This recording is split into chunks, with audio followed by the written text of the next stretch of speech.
ये question board exam में 2019 में आया था। इसमें कह रहा है कि a game consist of tossing a coin 3 times. एक गेम है जिसमें कि हम एक सिक्के को 3 टाइम उछालते हैं, 3 टाइम टॉस करते हैं। And noting the outcome each time. ठीक है। If getting the same result in all the tosses is a success, find the probability of losing the game. जैसे मान लो ये कॉइन है मेरे पास, तो अगर मैं इसको टॉस करूँ, मैं 3 टाइम्स मुझे टॉस करना है, 3 बार। तो अगर मैं पहली बार टॉस किया तो मान लो हेड आ गया, फिर मैंने दूसरी बार टॉस किया तो मान लो कि टेल आ गया, है ना। फिर तीसरी बार टॉस किया तो कुछ भी आ सकता है, जैसे टेल आ गया। ठीक ना। तो ऐसे करते करते कितनी पॉसिबिलिटी है, क्या क्या हो सकता है ना, टॉस करने पर।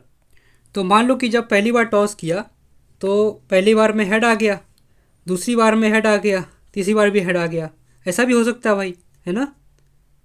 ठीक है। ऐसा हो सकता है कि पहली बार टेल आया, दूसरी बार टेल आया, तीसरी बार भी टेल आ गया। ये भी हो सकता है। या 3 बार टॉस करना है, देखो लिखा है a game consist of tossing a coin 3 times, इसीलिए 3 बार। तो दूसरी बार ये हो सकता है कि ये भी हो सकता है कि पहली बार हेड आया, दूसरी बार हेड आया, तीसरी बार टेल आ गया। या फिर पहली बार हेड आया, दूसरी बार टेल आया और तीसरी बार हेड आ गया। ये भी हो सकता है।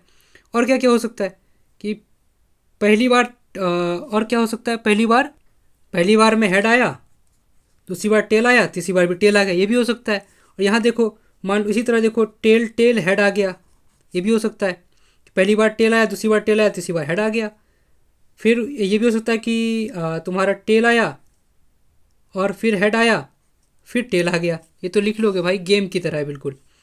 या फिर ये भी हो सकता है कि टेल आया और हेड हेड आ गया, है ना। ये भी हो सकता है। इसके अलावा तो मुझे नहीं लग रहा कि और कुछ होगा, है ना। बस इतनी ही पॉसिबिलिटी, सारे सब कुछ लिख दिया, जो जो हो सकता था वो सब लिखा गया है।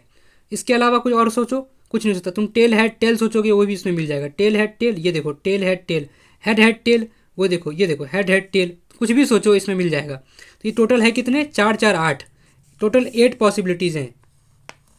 जब टॉस करोगे 3 बार एक सिक्के को तो इतनी चीज़ें टोटल हो सकती है। तो 8 पॉसिबिलिटीज़ है टोटल, 8, है ना। 8 ऑप्शन है सिक्के के पास। मुझसे क्या पूछा गया है, मुझसे बोला गया है कि if getting the same result, examiner कह रहा है कि if getting the same result in all the tosses is a success.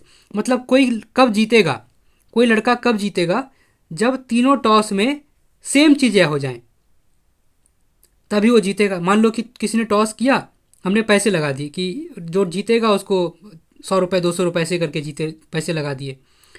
तो टॉस हुआ, पहली बार में हेड आया, दूसरी बार भी हेड आया, तीसरी बार भी हेड आया, तो मैं जीत गया क्योंकि तीनों बार सेम ही चीज़ आ गया, है ना। सेम चीज़ आने पर जीतूंगा। ये तो कह रहा है कि if getting the same result in all the tosses is a success.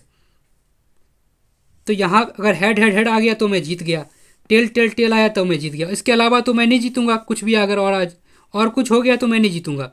Head head आया और मैं हेड के इंतज़ार में था, लो टेल आ गया, मैं हार गया। तो ये सब तो भाई नहीं चलेगा, ये कोई नहीं चलेगा, ये सब बेकार है। तो अपने काम का कौन है, ये वाला, ये वाला और ये वाला, तो मैं जीतूंगा। समझ में आ रहा है। तो मेरे जीतने की प्रोबेबिलिटी क्या है, मेरे जीतने का चांस क्या है, बहुत कम है। दिख ही रहा है कि बहुत कम है। ज़्यादा चांस है कि मैं हारूंगा, ज़्यादा चांस है कि इन्हीं 6 में से कुछ आ जाएगा। ये 2 का आने का चांस तो कम ही लग रहा है, फिर भी है कितना।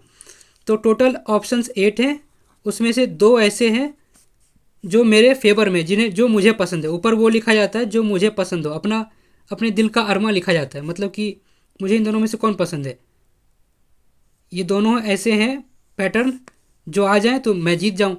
तो ये 2 ही ऑप्शन है अपने पास। तो 2/8 है प्रोबेबिलिटी जीतने की। लेकिन मुझसे पूछा एग्जामिनर ने कि find the probability of losing the game, हारने की प्रोबेबिलिटी बताओ। अब देखो 2 ही चीज़ें हो सकता है, या तो तुम जीतोगे या तो हारोगे। तो टोटल प्रोबेबिलिटी हमेशा 1 होती है ना, है ना। इसमें दोनों ही शामिल है, इसमें हार और जीत।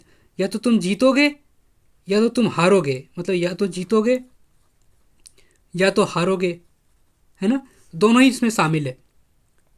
अगर इस 1 में से, ध्यान से सुनना, अगर इस 1 में से जीतने की प्रोबेबिलिटी हटा दो तो जो बचा वो हारने का बचा। तो ये जीतने का प्रोबेबिलिटी है, तो हारने का क्या होगा, 1 में से इसको घटा दो। तो इसको 1 में से अगर घटा दिया जाए तो जो बचा वही तो हमारा हारने का प्रोबेबिलिटी हुआ। तो ये कितना आ जाएगा भाई, 8 - 2 6/8। ये 6/8 जो है, अभी इसको सॉल्व करेंगे आगे, रुके रहना।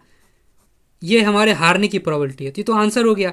अब तुम यहाँ ऐसे भी देख सकते हो, यहाँ पे तुम इन दोनों को छोड़ो, हारने की प्रोबेबिलिटी बताओ, कोई कोई तुम हारोगे कब।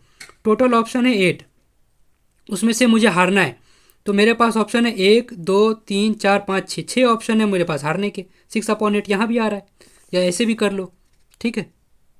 चाहो तो इसको आगे सॉल्व कर सकते हो, वरना कोई ज़्यादा दिक्कत हो तो खुद से कर लोगे कि 2 3 जा 6 और 2 4 जा 8, इसमें 3/4 हो गया आंसर इस सवाल का, ठीक है। जो एग्जामिनर चाहता था, हराना चाहता था, हारने की प्रोबेबिलिटी है ये।